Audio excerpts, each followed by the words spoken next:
Assalamualaikum warahmatullahi wabarakatuh. Waalaikumsalam warahmatullahi wabarakatuh. Alhamdulillahi rabbil alamin. Wassalatu wassalamu ala ashrafil anbiya'i wal mursalin. Habibina maulana Muhammadin wa ala alihi wa sahbihi ajma'in. Man yahdillah fala mudhillalah wa man yudlil fala hadiyalah. Baik, yang lalu kita sudah dijelaskan oleh Imam Ghazali bahwa fikih itu mengatur kehidupan kita di dunia. Yang paling nyata adalah ketika ada perseteruan, misal kata antara manusia, konflik, maka itu diselesaikan melalui fikih jamaah.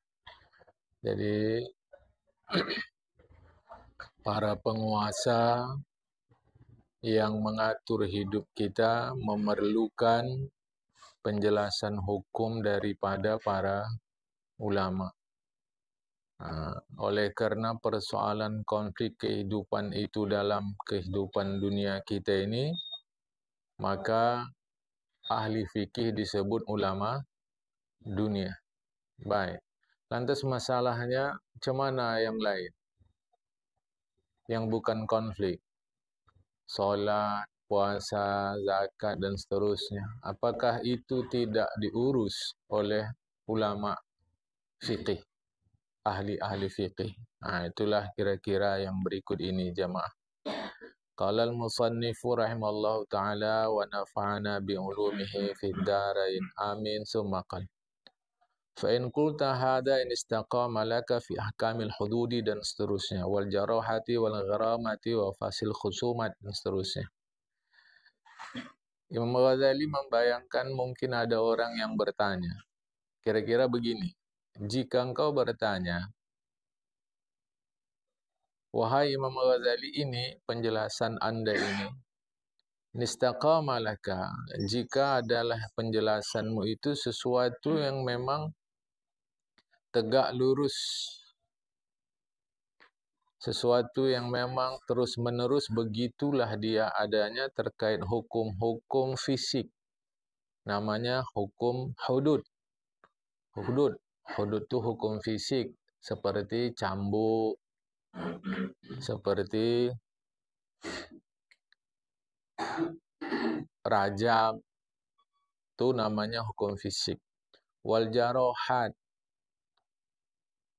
hukum yang sifatnya melukai tubuh sehingga ada kisos di situ jamaah. Wal gharamat, hukum ganti rugi.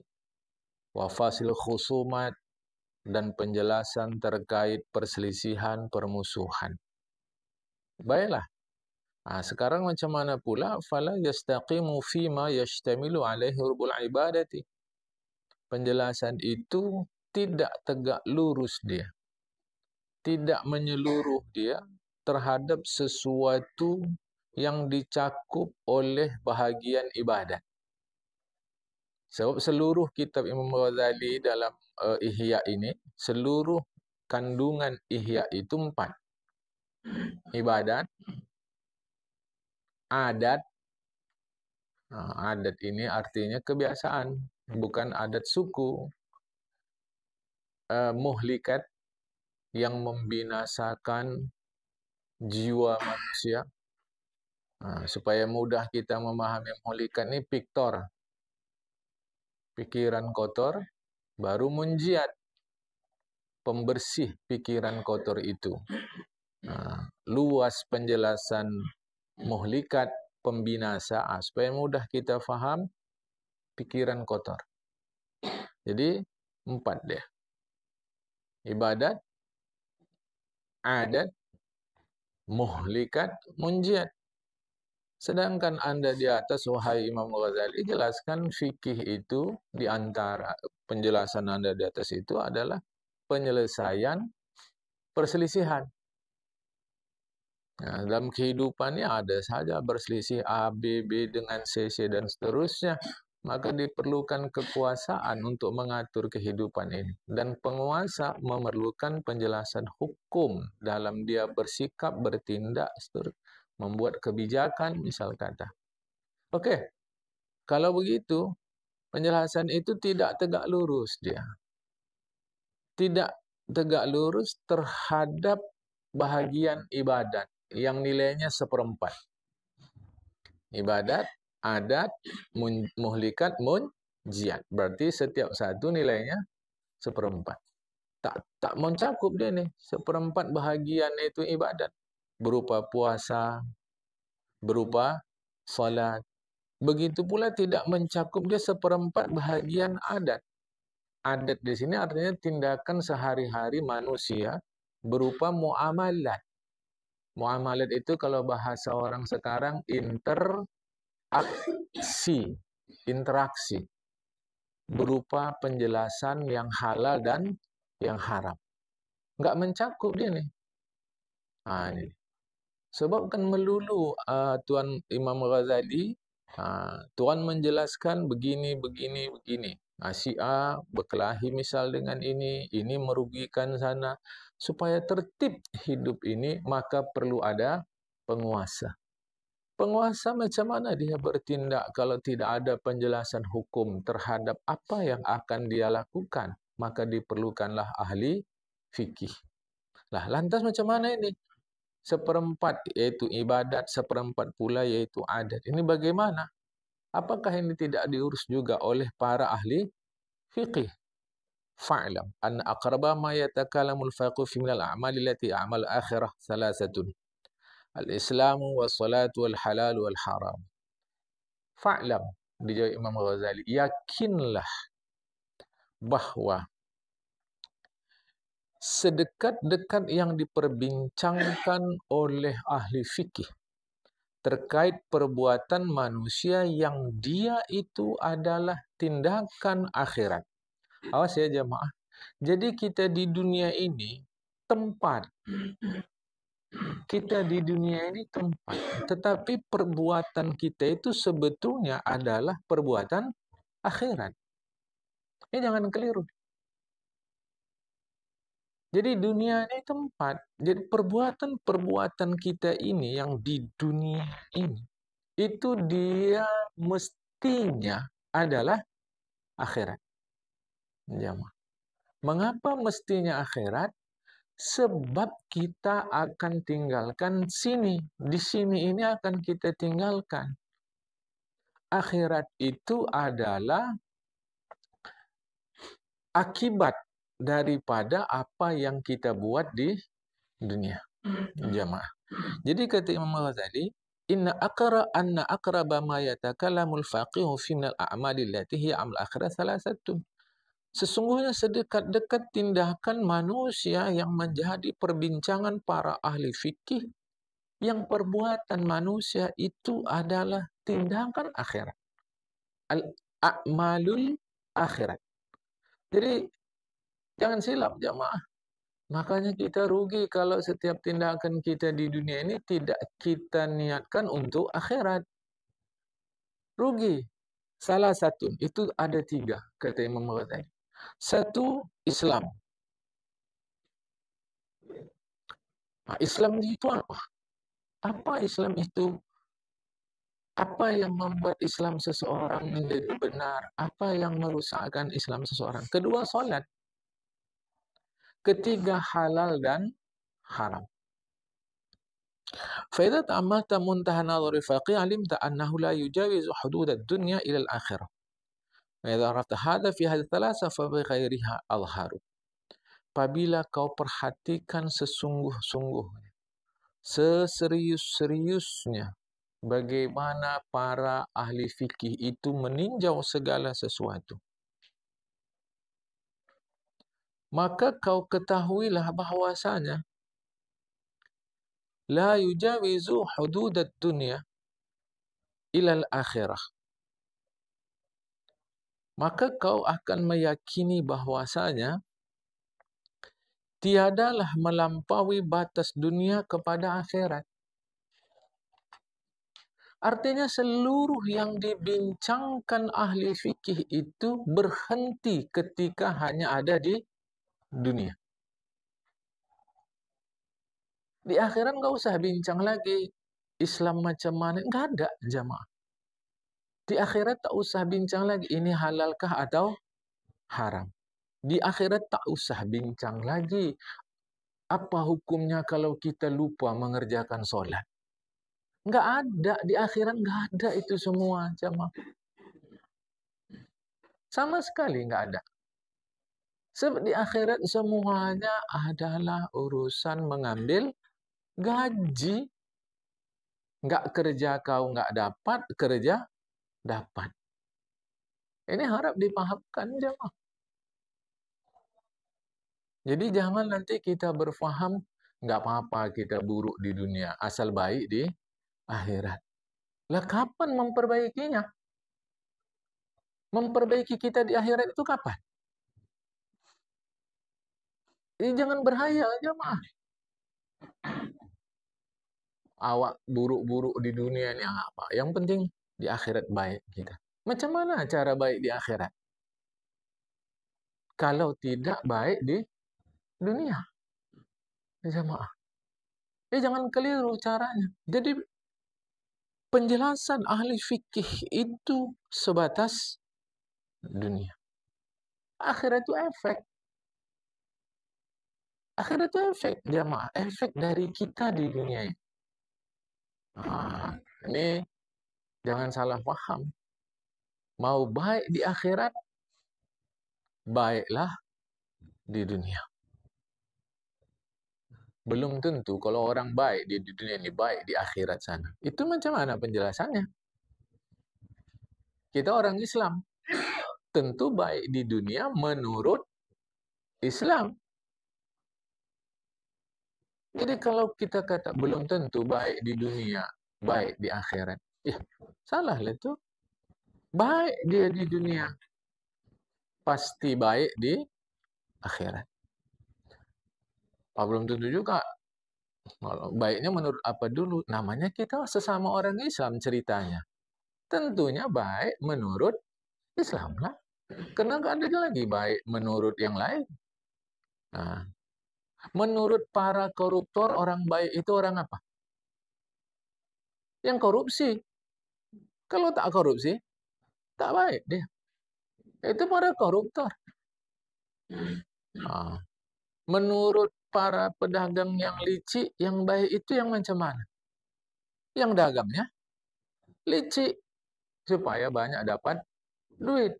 Menurut Islam, kita menurut Islam jemaah. Jadi kalau baik kita di dunia, pasti baik di akhirat. Itu pasti jemaah.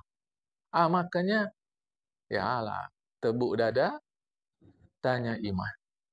Kita lah mau sekarang. Jadi kata Imam Ghazali, "Fa'idza ta'ammalta muntaha nadharil faqih." Apabila kau coba-coba ikut memperhatikan sehabis-habis perhatian macam mana cara ahli fikih itu nadhar, meninjau. Alim ta'annahu jawaz hudud dunya ila al-akhirah. Maka pastilah engkau meyakini bahwasanya tiada melampaui batas dunia itu kepada akhirat.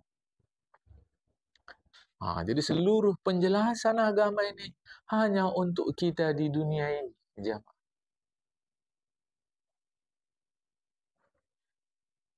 Di akhirat, hati-hati mana yang halal, mana yang haram. Jangan makan sembarangan.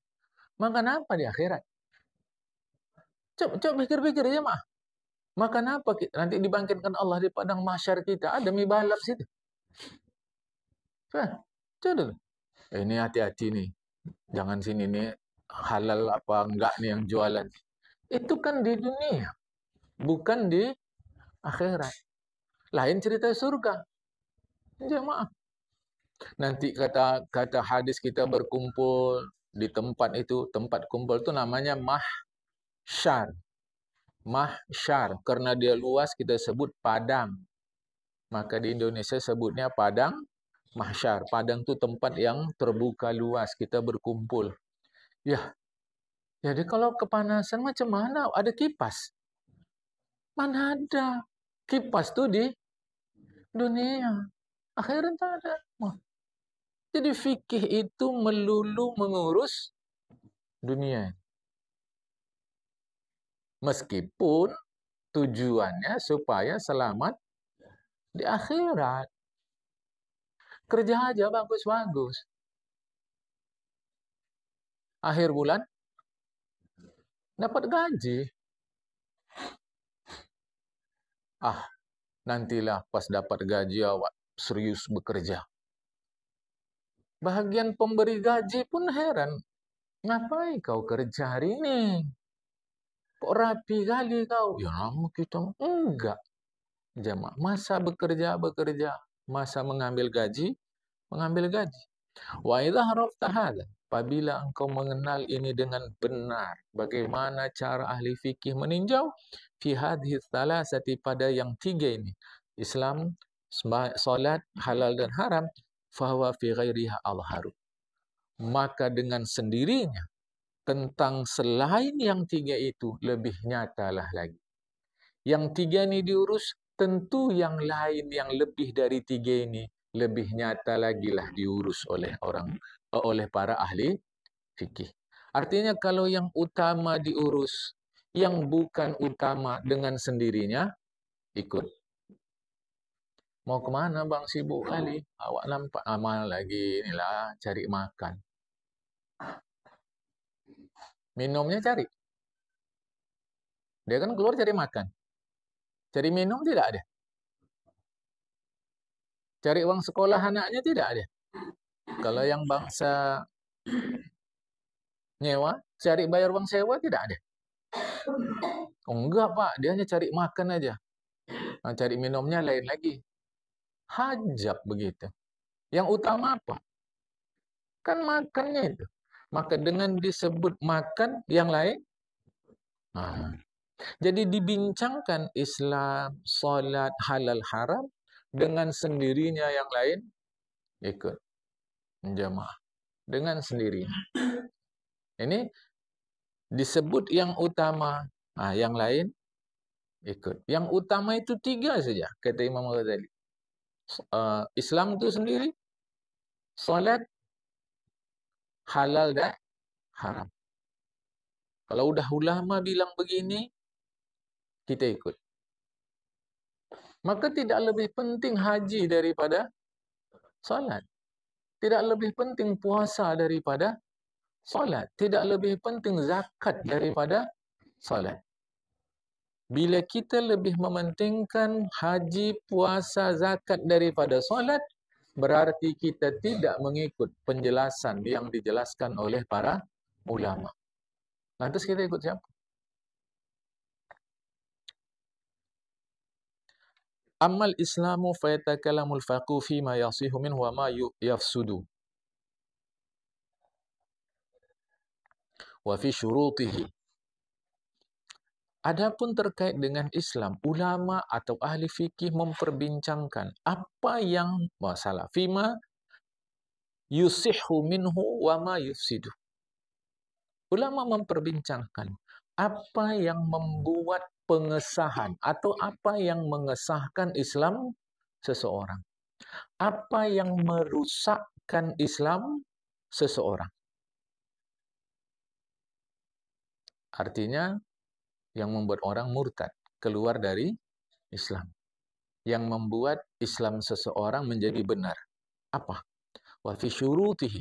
Syarat keislaman itu apa? Jamaah. Walaysa yaltafitu fi ila lisan. Tidaklah ulama atau ahli fikih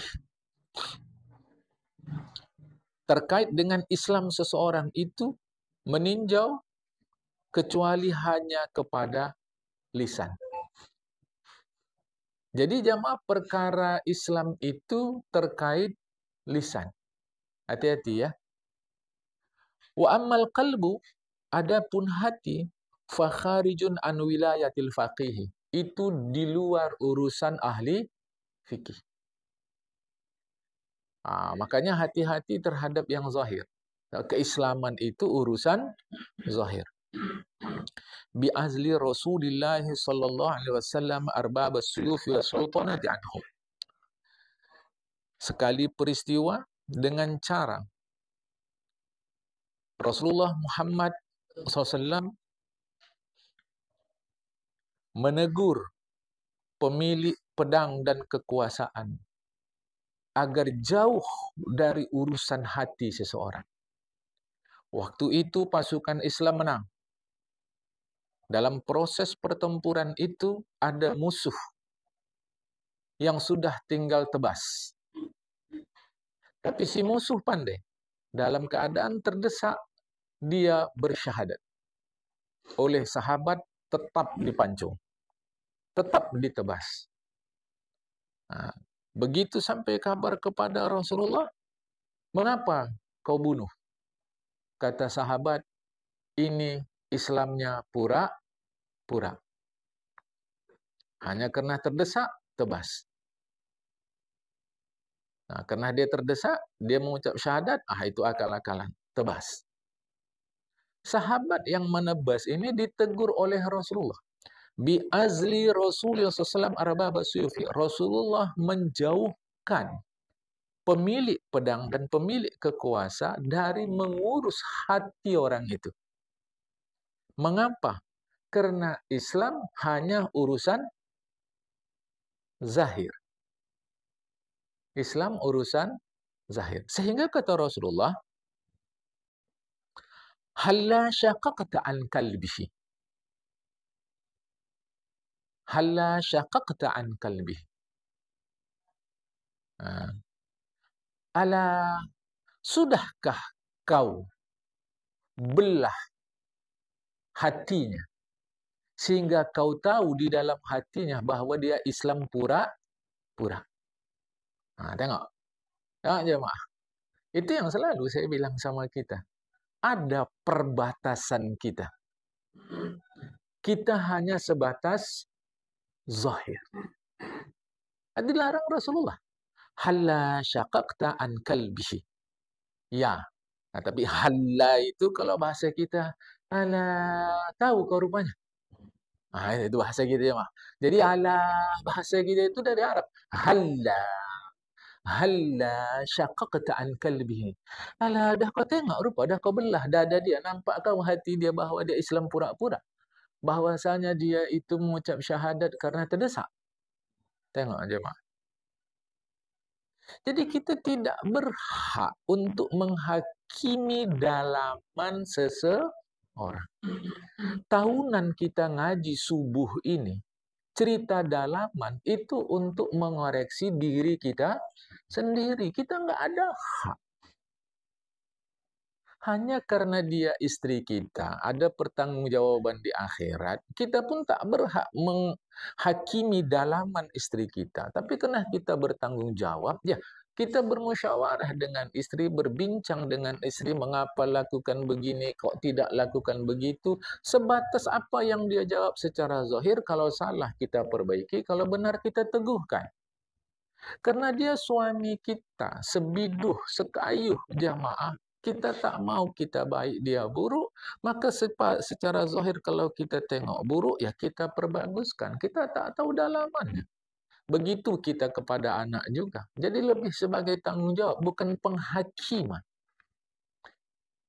Ini hati-hati loh. Halla syaqaqta an qalbihi. Alah, dah kau belah rupanya hati dia.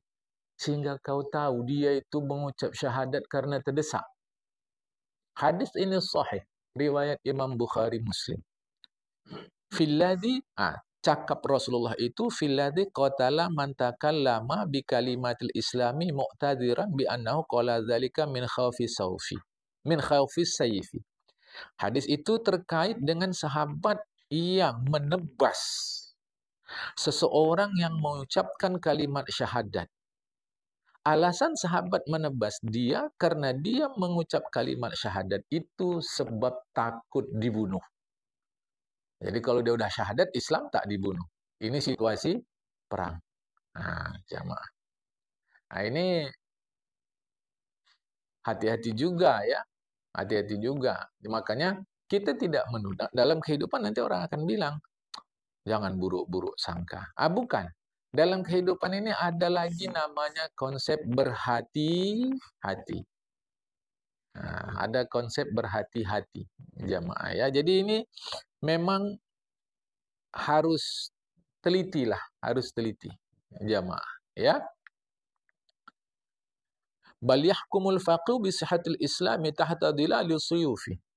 Ahli fikih memfatwakan, menetapkan sah Islam seseorang apabila dia berislam di bawah ancaman pedang. Jamaah. Kalau kau tak Islam, ku pancung. Islam laku. Itu sah keislaman seseorang. Dia pun mengucap kalimat syahadat. Asyhadu an la ilaha illallah, asyhadu anna Muhammadar Rasul. Sah. Tak ada masalah. Jamaah. Hati-hati ya. Ma'ana ya'lam anna sayfa lam yakshif lahu an syubhatin. Padahal dia berkeyakinan bahawa pedang itu tidak dapat membukakan kesamaran seseorang. Tidak dapat memastikan kejernihan keislaman seseorang. Jamaah ya. Walam yarfa' an kalbihi ghasyawatal jahi wal hirati. Dan pedang itu, kalau bahasa kita, tekanan atau ancaman itu tidak menghilangkan awan gelap kebodohan. Kalau situ mungkin kesesatan. Ya jamaah. Jadi tidak menghilangkan. Contoh gini aja lah. Pelajar di sekolah itu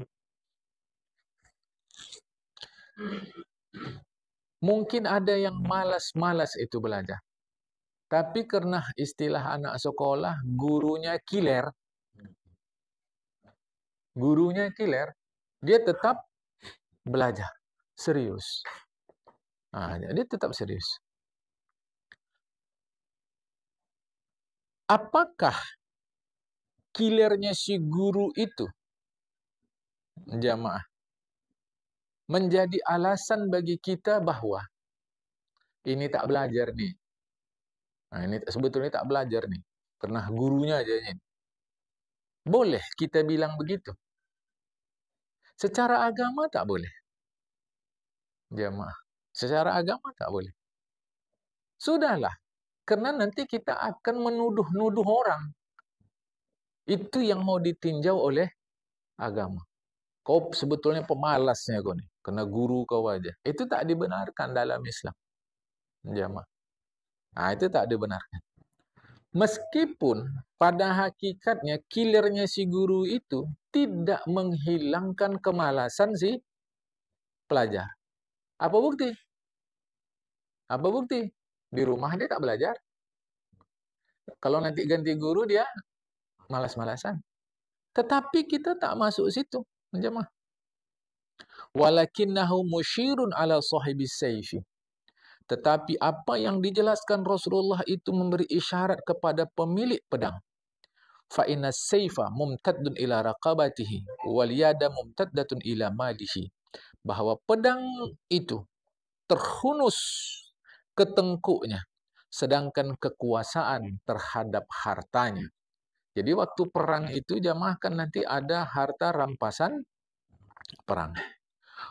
Wa hadhil kalimatu bilisani ta'sumu raqabatahu wa malahu ma damat lahu raqabatun wa malun.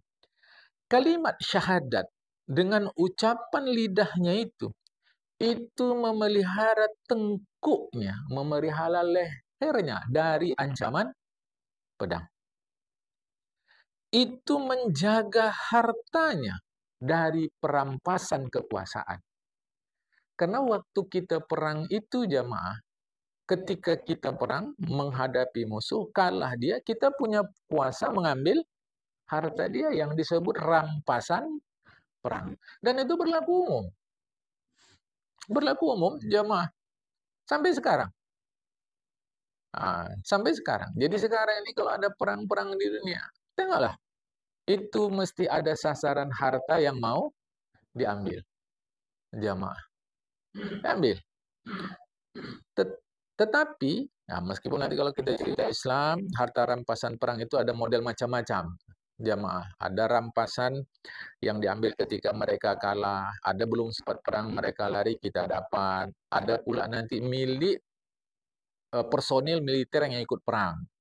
Nah, macam-macam itu istilahnya jamaah. Itu nantilah. Ini mau menjelaskan saja. Jadi kalimat syahadat itulah yang menjaga, yang menyelamatkan tengkuknya, lehernya dari tebasan pedang dan menjaga hartanya dari perampasan kekuasaan. Wadzalika fid dunya. Dan ini urusannya di dunia. Jemaah. Dan ini urusannya di dunia. Jadi fikih ini mengurus dunia. Tahu-tahu kita ngajinya lari dari kehidupan dunia. Lantas lari kemana? Ke akhirat. Udah sampai? Belum. Pakai hukum apa? Ini kacau balau. Ya. Maka saya bilang, rebut, rebut, rebut, gemari dunia ini. Yang salah kan ketika kita rebut dunia, kita gemari dunia untuk dunia. Itu yang salah. Kita rebut, kita gemari untuk akhirat. Jamaah. Kan kita kumpul-kumpul duit sekarang. Kita nyewa. Baru nikah, kita nyewa. Maklum, kita nggak ada duit. Jadi setelah nikah nyewa dulu. Kita kumpul-kumpul duit. Satu masa kita insya Allah beli tanah dulu, ya barulah beli material, bangun rumah. Kumpul duitnya kapan? Nanti apa sekarang? Kan sekarang. Rumahnya kapan? Ya enggak sekarang aja lah. Kumpul duitnya sekarang untuk rumah sekarang. Loh, itu bukan ngumpul namanya. Kalau ngumpul pasti untuk nanti. Maka yang nampak kita duit terkumpul, tapi sesungguhnya itu adalah rumah. Yang nampak adalah duit, tetapi sesungguhnya duit itu adalah rumah. Kita tak tahu berapa lama lagi. Yang nampak adalah dunia, tapi sesungguhnya adalah nanti. Jadi dia akhirat. Nah, jamaah. Ini untuk mudahkan faham kepada kita. Nah, jadi Islam itu dia hanya pada yang nampak, yang zahir. Jamaah. Walidzaka qala sallallahu alaihi wasallam, karena itulah Rasulullah Muhammad sallallahu alaihi wasallam mengatakan, umirtu an uqatilan nas hatta yaqulu. Aku diperintahkan Allah memerangi manusia. Maksudnya ini perang. Bukan artinya situasi damai diperangi. Dalam situasi perang aku diperintahkan Allah untuk memerangi manusia. Kecuali dia mengatakan la ilaha illallah. Jadi bukan maknanya situasi damai, ku ciptakan perang sampai mereka la ilaha illallah. Aku disuruh Allah memerangi manusia. Nah, ya maka perang di dalam Islam itu bersifat agama.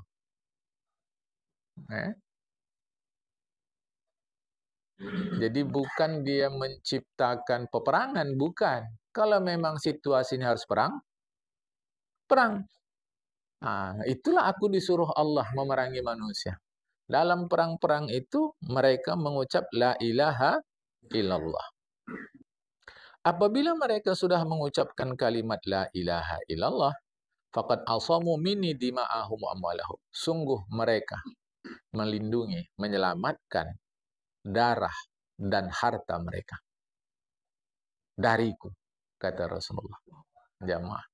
Jangan lupa ya, kalau kita baca sejarah, waktu Rasulullah itu diutus oleh Allah Ta'ala, ada dua kekuatan di timur dan di barat saat itu. jamaah. Di timur Persia, di barat Romawi. Sesederhananya itu, jamaah.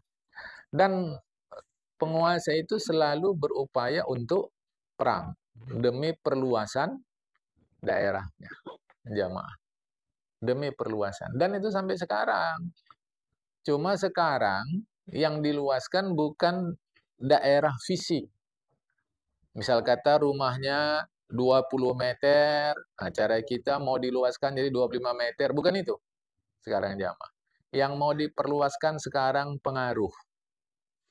Makanya biar negaranya nggak bertambah luas, tapi pengaruhnya besar. Nah, ketika Rasulullah diutus sebagai Rasul, dua. Timur, Barat.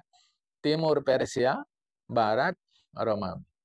Artinya, situasi itu memang situasi perang. Maka Rasulullah Muhammad SAW menegaskan kepada kita, kalian orang Islam jangan bacul. Karena aku Rasul yang Allah utus dibangkitkan Allah. Kalau harus perang, perang. Kecuali orang itu sudah masuk Islam. Jangan dipahamkan Rasulullah memaksa orang masuk Islam dengan perang. Itu berlawanan dengan ayat Al-Quran. Bismillahirrahmanirrahim. La ikraha fid din. Di dalam agama Islam ini tidak ada seujung kuku pun pemaksaan.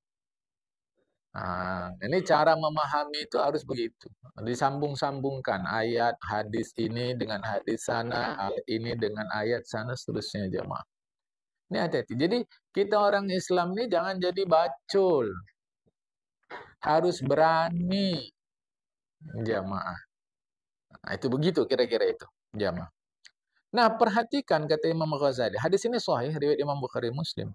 Ja'ala asara dzalika fid dami wal mali.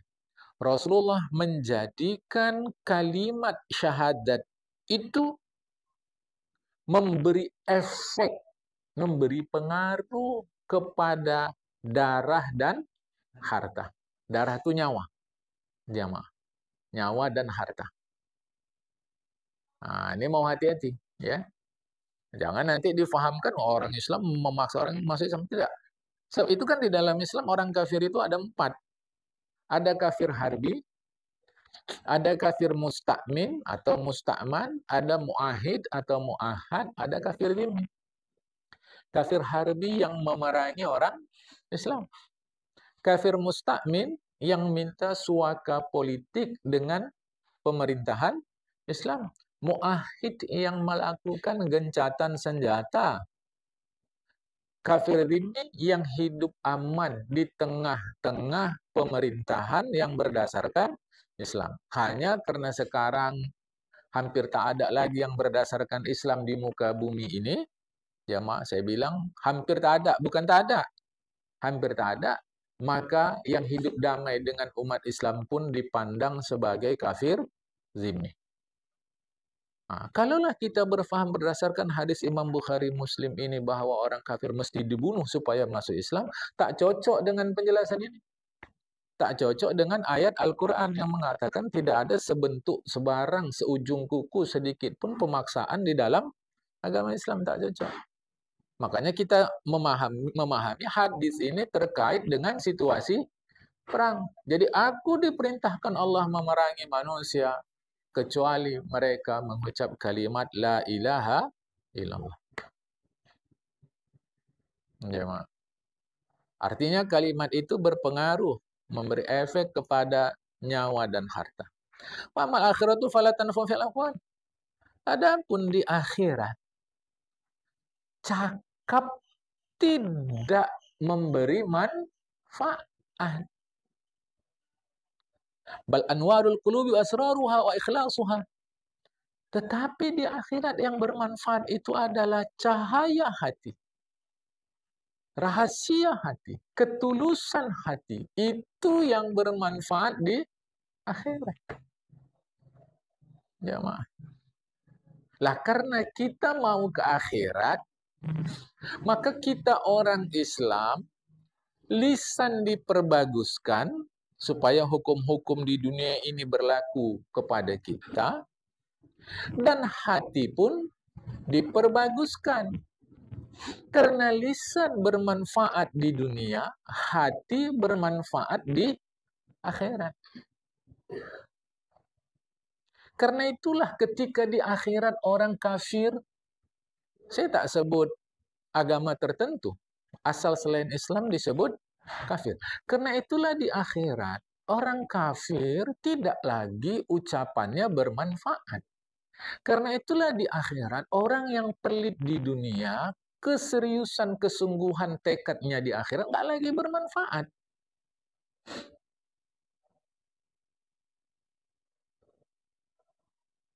Ingat surat An-Naba, pangkal juz 30. Jamaah. Pangkal juz 30.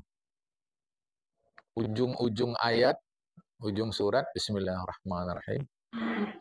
Wa yaqulul kafiru ya laitani kuntu turaba. Nggak ada manfaat. Nampak udah yang mau disiksa-siksa, yang mau dikasih nikmat. Tapi orang kafir katakan, ya Tuhan, baguslah jadi tanah saja. Nah, bagus jadi tanah. Nggak ada manfaat. Sama sekali nggak ada manfaat. Ucapan tidak lagi bermanfaat. Karena nampak sama si kafir, hewan dengan hewan yang ketika di dunia berkelahi secara zalim, Allah adili. Kata hewan yang satu, aku nggak ada masalah apa-apa ya Allah. Oleh dia ditanduknya aku sampai mati atau sampai luka. Nggak ada masalah, aku nggak ganggu dia. Maka Allah adili si hewan ini. Hewan sama hewan Allah adili. Kemudian setelah diadili, hewan ini salah, hewan ini benar. Allah jadikan mereka tanah. Di tanah habis. Itulah maka si kafir bilang, dari ikan masuk neraka, kuntu turaba. Itu asbabun nuzulnya. Bagusan aku menjadi tanah saja. Nggak ada guna. Di dalam surat Al-Munafikun juga. Ya Allah, balikkanlah aku ke dunia. Fa'asaddaqa wa akum minas salihin. Ya Allah, balikkan ke dunia. Pasti aku sedekah. Pasti aku sedekah, ya Allah. Pasti aku jadi orang soleh. Nggak lagi bermanfaat. Karena di akhirat nggak dipentingkan ucapan. Nggak ada, jamaah. Jadi apapun yang kita ucapkan di akhirat nggak ada manfaat. Ucapan itu manfaatnya di dunia. Jadi kalau mulutmu mengatakan aku mau sedekah, sedekah manfaat itu. Jamaah. Jangan keliru. Nah, di akhirat ini yang zahir. Saya memang nggak sedekah, Pak. Tapi hati saya nih, tulus nih. Ada. Kita nggak cerita hati, cerita luar. Kita cerita luar. Rajin-rajin pun orang wirid-wirid nih. Belum tentu hatinya baik. Nggak ada, kita nggak ngurus itu. Kita ngurus rajin wirid. Kita ngurus rajin sholat. Karena di dunia ini yang diurus luar. Baru di akhirat yang diurus dalam. Tapi karena kita yakin hidup kita tembus sampai ke akhirat, maka orang Islam walaupun di dunia, dia mengurus luar, dia mengurus dalam. Karena dalam itu nanti baru bermanfaat di akhirat. Biar tak sholat, asal hati awak baik. Enggak. Hati baik itu nanti baru manfaatnya di akhirat. Baiknya di dunia hati itu, manfaatnya di akhirat. Baru betul cakapmu itu untuk akhirat. Untuk dunia tetap kerjakan sholat. Ya, tetap kerjakan sholat. Zahir. Jadi hati-hati. Hati-hati. Ya, walaysa dzalika min fanil fiqh. Urusan hati yang bermanfaat, yang terang benderang, yang tulus murni bersih di akhirat itu bukan urusan fikih. Makanya mungkin saja ustadz kita mahir dalam fikih tapi otaknya kotor. Mungkin. Karena yang diurus urusan fikih. Mungkin jamaah. Nggak sangka awak. Habis awak dilipat-lipatnya waktu bisnis kemarin. Memang ngeri juga ustadz-ustadznya. Kau yang baru bangun tidur. Karena ustadz nggak ngurus pikiran bersih atau kotor. Fikih ngurus zahir. Salat kau sah apa enggak? Perkara salat kau murni bersih, kotor apa enggak? Itu kan urusan aku tuh. Fikih. Jamaah. Wa in khadal faquhu fihi. Sekalipun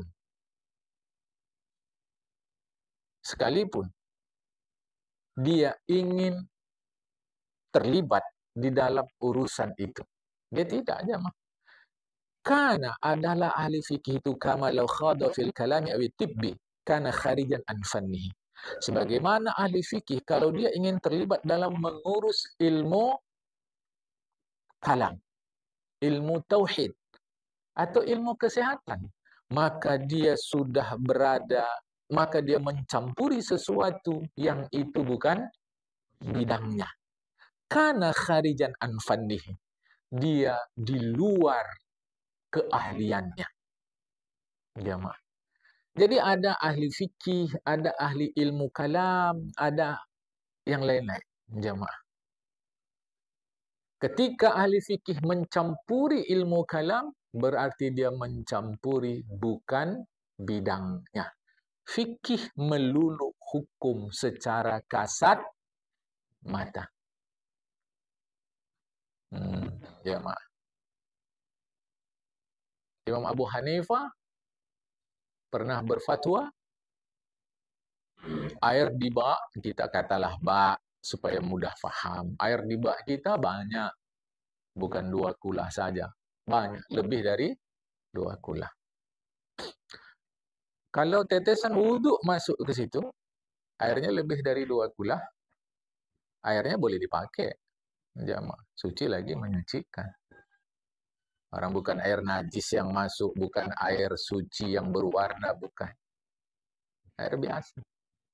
Tapi sekali waktu Imam Abu Hanifah berfatwa, seberapa sikit atau seberapapun tetesan yang masuk ke dalam air itu menjadi air mutanajjis. Tidak boleh digunakan untuk berwudu. Seberapapun yang netes, walau airnya banyak sebanyak apapun. Mengapa Imam Abu Hanifah berfatwa begitu? Karena Allah beri beliau keramat, kemuliaan, yaitu Allah izinkan melihat dosa. Jadi ketika air itu netes, nampak beliau yang netes dosa. Sehingga air itu, yang nggak tahulah kita bilang bau hitamnya. Jamaah. Sehitam sebau-baunya. Jamaah. Karena Allah pernah izinkan beliau nampak dosa orang. Maka fatwa beliau begitu. Itu yang nampak. Belakangan beliau doa kepada Allah Ta'ala agar keramat itu, keramat itu dicabut oleh Allah. Cabut oleh Allah Ta'ala. Tak nampak beliau lagi. Fatwa beliau berubah. Air itu tetap boleh dipakai. Mengapa? Sebab fikih mengurus apa yang nampak.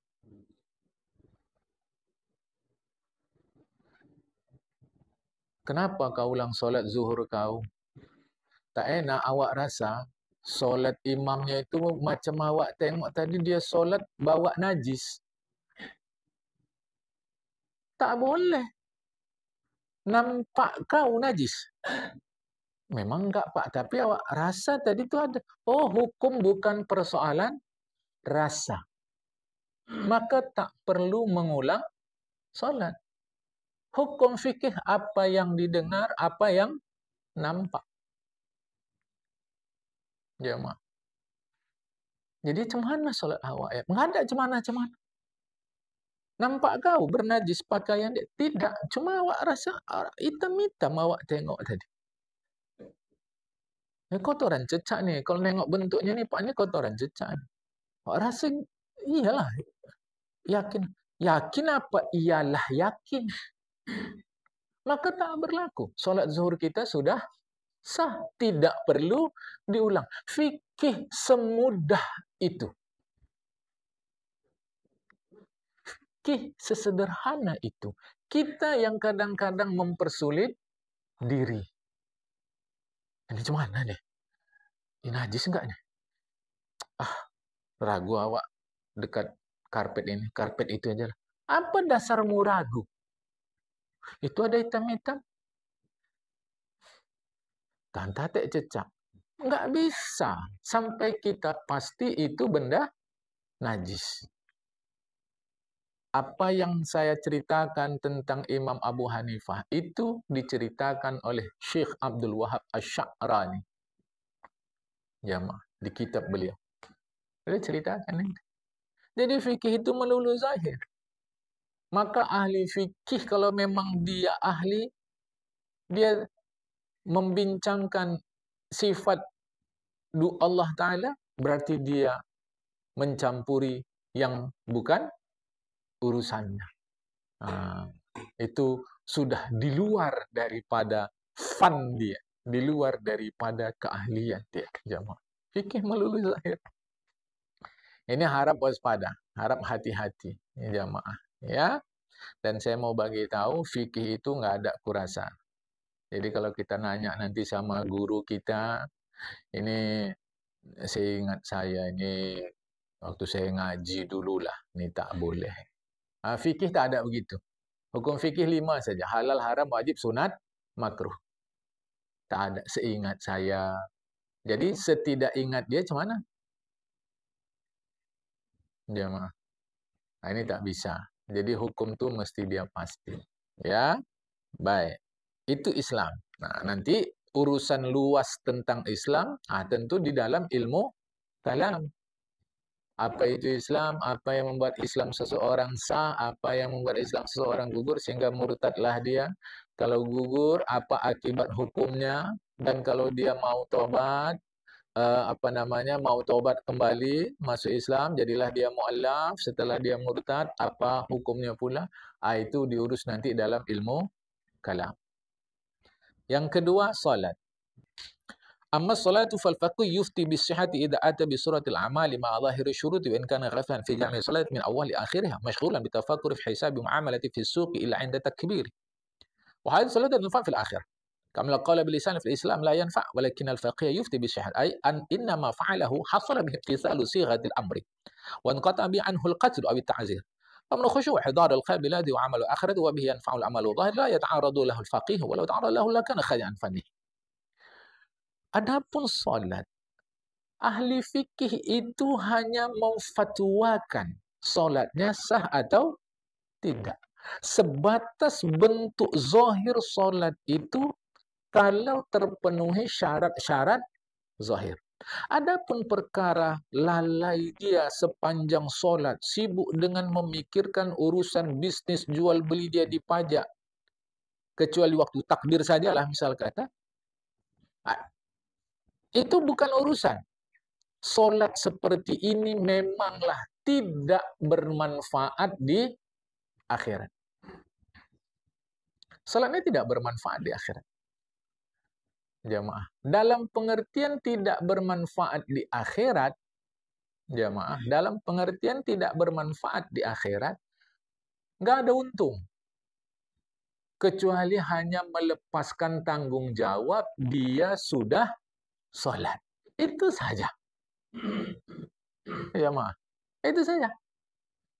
Tapi kalau kita mau untung-untung, tak dapat. Sebagaimana di akhirat, ucapan lisan tidak memberikan manfaat lagi terkait keislaman itu. Makanya ada ayat Al-Quran, yauma la yanfa'ul ladzina kafaru imanuhum. Pada hari itu iman orang kafir tidak memberi manfaat. Sama sekali jemaah, baca Al-Quran. Al-Quran itu terang kali jemaah. Saya nggak tahu artinya, baca yang ada terjemahannya. Yang mau sedekah, pengen sedekah nggak diterima Allah. Yang mau sholat, pengen sholat nggak bisa balik. Makanya Imam Ghazali berfatwa, yang paling dekat adalah mati, yang paling jauh adalah masa lalu. Sekarang jam 7 kurang 5. 2 jam akan datang, itu lebih dekat daripada jam 7 kurang 6. 7 kurang 5, 7 kurang 6 berapa menit? 1 menit. Coba balikkan. Coba balikkan. Balik kita ke jam 7 kurang 6. Kita rasa menunggu 2 jam akan datang lebih jauh dari itu. Imam Ghazali fatwa, yang paling jauh adalah yang telah lalu. Yang paling dekat adalah mati. Tapi kita menganggap, barusan tadi dia datang sini. Baru aja. Kata kita, mati, nanti itu sehat lagi badan awak. Coba. Padahal yang barusan tadi itulah yang paling jauh. Mati itu sangat dekat. Tapi itu pikiran kita lah. Walakin al-faqiha yufti bisihah. Tetapi walaupun solatnya itu tidak memberi manfaat di akhirat kecuali sebatas kelepasan tanggung jawab saja, ahli fikih tetap mengatakan solatnya sah. Selama terpenuhi syarat dan rukun. Barusan dia mencuri, habis itu sedekah, sah? Barusan dia korupsi uang negara, habis itu dia tunaikan ibadah haji, umrah, kasih panti asuhan, bangun rumah anak yatim piatu, tolong masyarakat, sah? Sah. Itu maka para pelaku kejahatan secara agama senang kepada ulama yang mengesahkan perbuatan dia. Dan memang ulama beginilah yang dicari para pelaku kejahatan itu. Sehingga si ulama mengatakan, jangan suudzon. Itulah kalimatnya. Karena yang dilakukan dia baik. Ketahuan dia korupsi. Pak Ustadz, itu korupsi. Aku mana tahu yang dulu dia korupsi. Ini yang aku tahu. Ya udah. Coba deh. Inilah kacau tadi jemaah. Karena memang ahli fikih itu hanya mengurus apa yang nampak. Padahal yang nampak ini kadang belum tentu itu yang sebenarnya. Makanya ulama itu tak cukup dia sekedar faham fikih.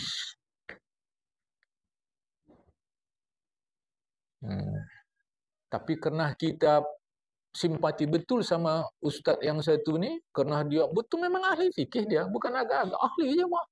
Tapi kacau dibuatnya semua. Karena dia sebatas apa yang zahir. Maka itulah Imam Ghazali, nanti keterusan ngaji kita ini, ada beliau sebut ulama su. Jamaah, ulama su. Apa maksudnya? Bahawa ahli fikih itu memfatwakan perbuatan solat dia sah. Maksudnya, innama fa'alahu hasah bimtithalu sighatil amri. Wan qata bi anhu al-qatl aw ta'ziru. Karena apa yang dilakukan orang yang solat itu berarti dia sudah menjunjung perintah Allah. Sehingga selamatlah dia dari pembunuhan atau hukum ta'zir. Hukum ta'zir ini hukum tuman. Kalau cara kita, tuman kau ya. Ta'zir ini artinya hukum yang tidak ditetapkan oleh agama, tapi diserahkan kepada kebijakan hakim. Itu namanya ta'zir. Sesederhana itu, tapi kalau kita mengkajinya nanti tentu banyak perbincangan. Jamaah ini supaya takzir itu hukum yang diserahkan kepada kebijakan hakim. Misal contohnya, karena kau bersalah, sedangkan kesalahan kau ini tak ada dalam agama cambuk, rajam, kisos, tak ada di situ, maka hukuman kau kami tetapkan keliling lapangan kau selama 3 hari, sekali 1 hari keliling 5 keliling. Kira-kira begitu untuk memahamkan arti takzir. Solat dia sah karena berarti dia sudah menjunjung perintah Allah. Dan dia selamat dari itu. Adapun khusyuk, adapun menghadirkan hati ketika sholat, itu adalah perbuatan akhirat. Karena manfaatnya nanti di akhirat. Meskipun persekot manfaat itu ada di dunia. Apa persekotnya? Jadi walaupun khusyuk, menghadirkan hati adalah amal akhirat, tapi persekotnya dapat di dunia. Contohnya, supaya mudah paham, di sana kebakaran, di sini terasa panas nggak? Kira-kira gitu jemaah. Atau di sana tabrakan, sini macet nggak? Itu. Sana akhirat, sini dunia. Jadi walaupun khusyuk, tulus, hadir hati, baik jiwa kita, itu betul-betul bermanfaat di akhirat. Karena itulah yang menjadi ketentuan atas penerimaan penolakan amal kita. Tapi persekotnya sudah terasa di dunia. Terasa di dunia. Wabihi yanfa'ul amalu zahir. Dengan khusyuk itu barulah bermanfaat amal zahir. Ahli fikih tidak menjelaskan itu. Sebab kalau dia menjelaskan itu, berarti itu sudah di luar keahlian dia. Sudah di luar tanggung jawab dia. Sudah di luar profesi dia. Itu maka ahli fikih ini, hati-hati kita. Ahli fikih ini bisa dia pagi kedelai, sore tempe. Bisa. Bisa. Ahli fikih begitu. Pagi kedelai, sore tempe. Ayam punya telur, sapi punya nama. Ada telur mata ayam. Telur apa? Yang punya telur? Ahli fikih bisa begitu. Ahli fikih persis seperti seorang penari, tergantung irama gendang. Dan bahkan dia bisa mengarahkan aransemen gendang. Itu ahli fikih. Jamaah. Karena dia ngurus zahir aja. Itu dia ngurus zahir. Maka berantuk aja itu. Jamaah. Karena kata Ustaz ini begini, Ustaz ini begini. Mengapa? Sebatas zahir. Jadi hati-hati jamaah. Cuma yang namanya nafsu manusia, dia akan lebih suka jawaban yang sesuai dengan mau dia. Itu solat. Zakat bagaimana pula? Insya Allah dalam hari Ahad depan. Zakat. Di sini dicontohkan solat zakat saja jamaah. Ini bisa kita luaskan ke haji, kemana-mana jamaah. Ke sodakoh. Ya cara kita, masyarakat kita di Medan ini, wirid, takziah, atau apalah bisa kita luaskan jamaah. Jadi hati-hati, fikih hanya melihat apa yang zahir, yang nampak, yang didengar. Assalamualaikum warahmatullahi wabarakatuh.